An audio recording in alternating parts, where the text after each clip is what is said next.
एक नए वीडियो के साथ खजभट कविता कोश में फिर आपका स्वागत है।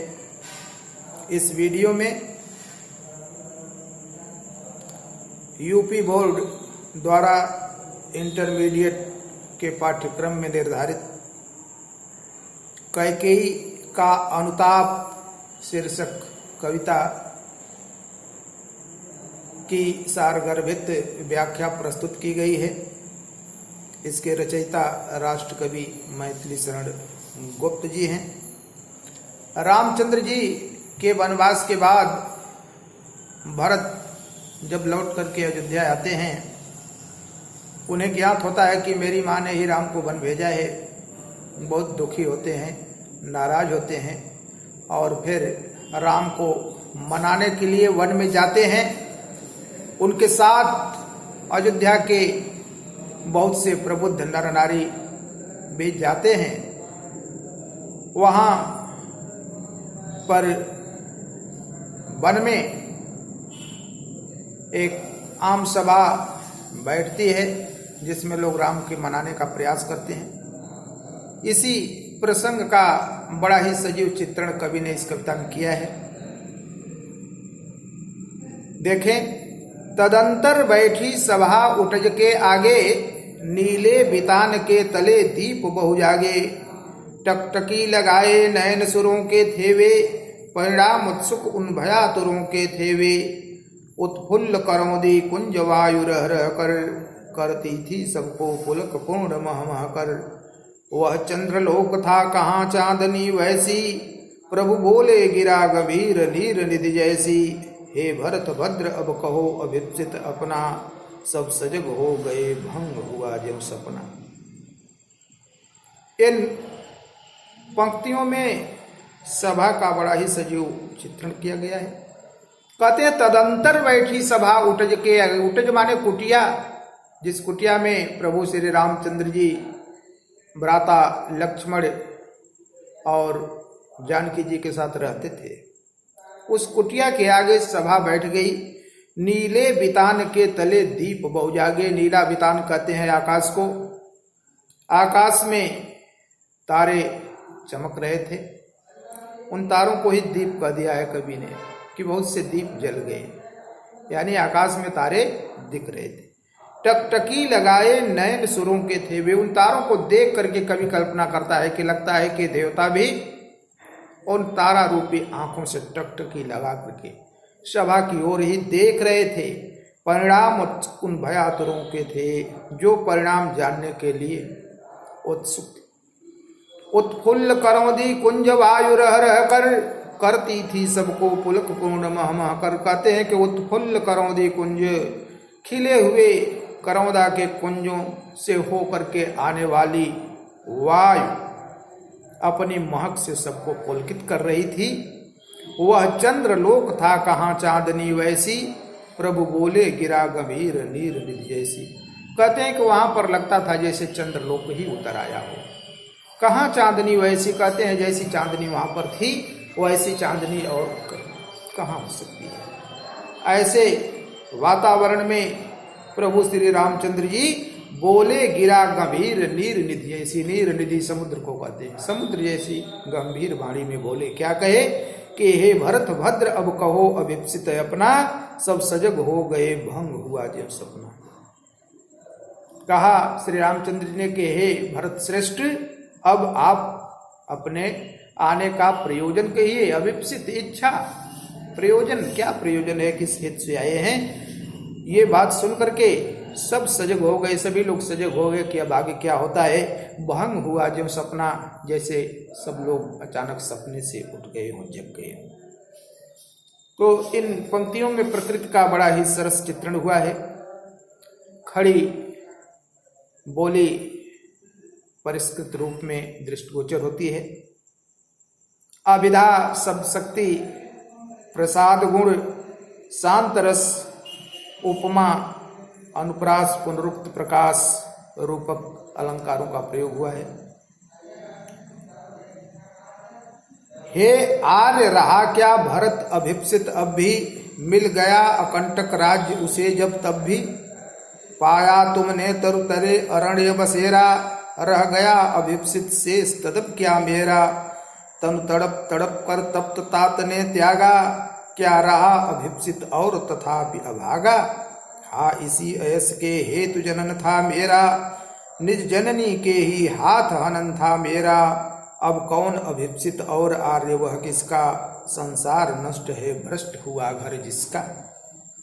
रामचंद्र जी के द्वारा पूछने पर कि हे भरत भद्र अब कहो अभिप्सित अपना, कि हे भरत अपने आने का प्रयोजन कहो।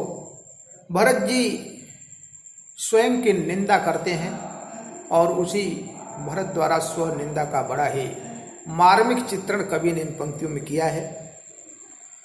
भरत जी कहते हैं कि हे राम रहा क्या भरत अभिप्सित अब भी। कहते हैं हे राम क्या भरत की अब भी कोई अभिप्सा हो सकती है, भरत की अब भी कोई इच्छा हो सकती है। मिल गया अकंटक राज्य उसे जब तब भी, जिसको अयोध्या जैसे राज्य का निर्बाध राज्य मिल गया है। पाया तुमने तरुतले अरण्य बसेरा, व्यंग्यात्मक शैली में कवि लिख रहा है। पाया तुमने तरुतले अरण्य बसेरा, कहते हैं कि आपको वन में वृक्ष के नीचे निवास करना पड़ रहा है। रह गया अभिप्सित शेष तदप क्या मेरा। फिर बताइए मेरी और अभिप्सा, मेरी और इच्छा क्या शेष हो सकती है। तनु तड़प तड़प कर तप्त तात ने त्यागा, कहते हैं कि तात ने पिता दशरथ ने आपके वियोग में मेरे ही कारण तड़प तड़प करके अपने प्राण त्याग दिए। क्या रहा अभिप्सित और तथापि अभागा, कहते हैं क्या इसके बाद भी इस अभागे की कोई और अभिप्सा बाकी रह गई। हा इसी अयस के हेतु जनन था मेरा, निज जननी के ही हाथ हनन था मेरा। कहते हैं दुख है कि मेरा जन्म इस अपजस के लिए ही हुआ था और मेरी चरित्र हत्या, मेरा चरित्र हनन अपनी उस मां के हाथ से ही होना था जिसने मुझे जन्म दिया था। अब कौन अभिप्सित और आर्य वह किसका, कहते हैं हे आर्य अब उस भरत की और अभिप्सा क्या हो सकती है।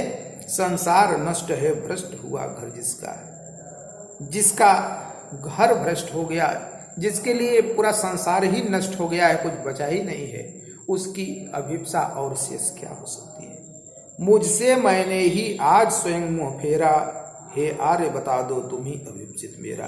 कहते हैं आज तो मेरी स्थिति ये हो गई है कि मुझे स्वयं से ही घृणा हो गई है, अपने से मैं स्वयं ही घृणा करने लगा हूँ, विमुख हो गया हूँ। दूसरे लोग मुझे क्या कहेंगे मैं नहीं जानता। ऐसे में कहते हैं कि हे आर्य आप ही मेरी अभिप्सा बता दो, मेरी अभिप्सा क्या हो सकती है, मेरी इच्छा क्या हो सकती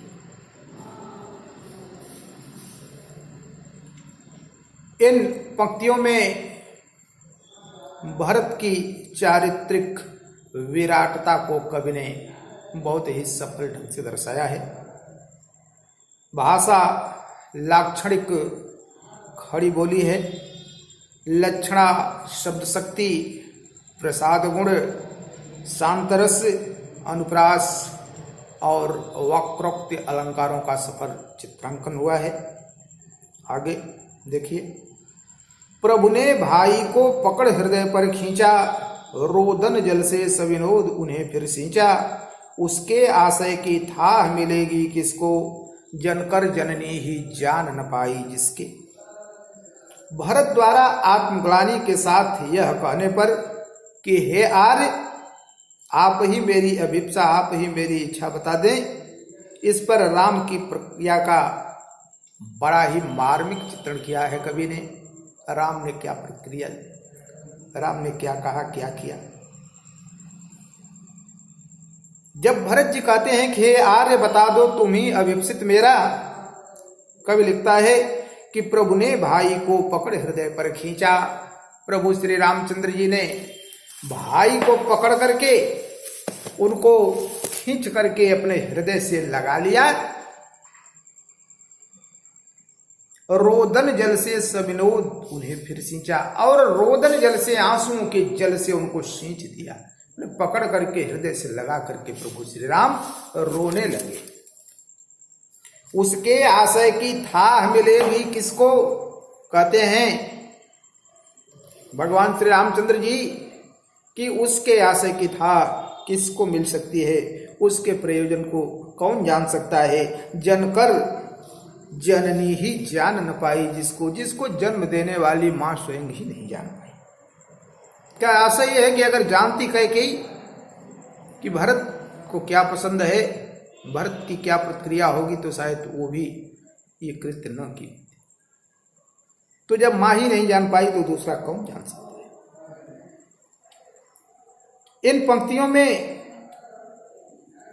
राम और भरत के प्रेम की गहराई का जीवंत चित्रण कवि ने प्रश्नात्मक शैली में किया है। अभिधा शब्द शक्ति है, प्रसाद गुण है, शांत रस है। कहते हैं कि यह सच है तो अब लौट चलो तुम घर को, चौंके सब सुनकर अटल के कई स्वर को। सबने रानी की ओर अचानक देखा, वैधव्य तुषारा व्रता यथा विधुलेखा।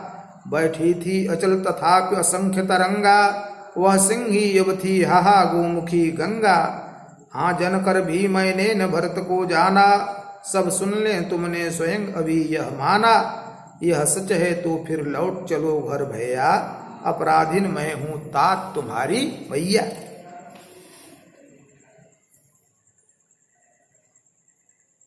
कैकेयी के द्वारा पश्चाताप के साथ गलती स्वीकार कर लेने का बहुत ही मार्मिक चित्रण कवि ने इन पंक्तियों में किया है। कैकेयी कहती हैं कि यह सच है। जब रामचंद्र जी ने कहा कि उसके आशय की थाह मिलेगी किसको, जनकर जननी ही जान न पाई जिसको, कि अगर ये बात सही है तो हे भैया अब तुम घर को लौट चलो। सब चौंके सुनकर अटल के कई स्वर को, अटल के इस दृढ़ कैकेयी के इस दृढ़ स्वर को सुनकर के सभी लोग चौंक गए। सबने रानी की ओर अचानक देखा कि ये रानी कह क्या रही है। अचानक सब लोग रानी की ओर देखने लगते हैं। वैधव्य तुषारा व्रता यथा विधुलेखा।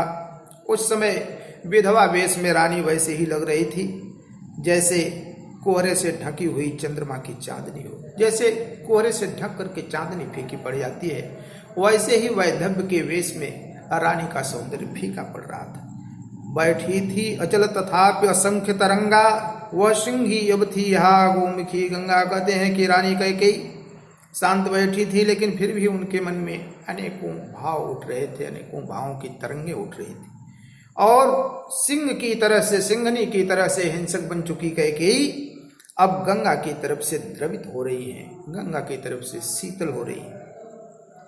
हाँ जनकर भी मैंने न भरत को जाना। कहती हैं कैकेयी कि दुख है कि मैंने जन्म दे करके भी भरत को न जाना। सब सुन ले तुमने स्वयं अभी में। कहती है कि इस बात को सब लोग सुन ले, और हे राम तुमने स्वयं इस बात को भी स्वीकार किया है। यह सच है तो फिर लौट चलो घर भैया। यदि ये बात सही है तो तुम घर चलो, क्योंकि भरत की प्रसन्नता के लिए ही मैंने तुम्हें वन भेजा था, और आज फिर उसी भरत की प्रसन्नता के लिए कह रही हूं कि अब तुम घर लौट चलो। अपराधीन मैं हूं तात तुम्हारी मैया। क्योंकि सारा अपराध मेरा है तो दंड मुझको ही मिलना चाहिए, ऐसा कुछ नहीं होना चाहिए जिससे निर्दोष भरत को दुख हो, भरत को दंड मिले। इन पंक्तियों में संस्कृत निष्ठ खड़ी बोली का प्रयोग किया गया है। लक्षणा शब्द शक्ति है, प्रसाद गुण है, शांत रस है, उपमा और रूपक अलंकार का प्रयोग किया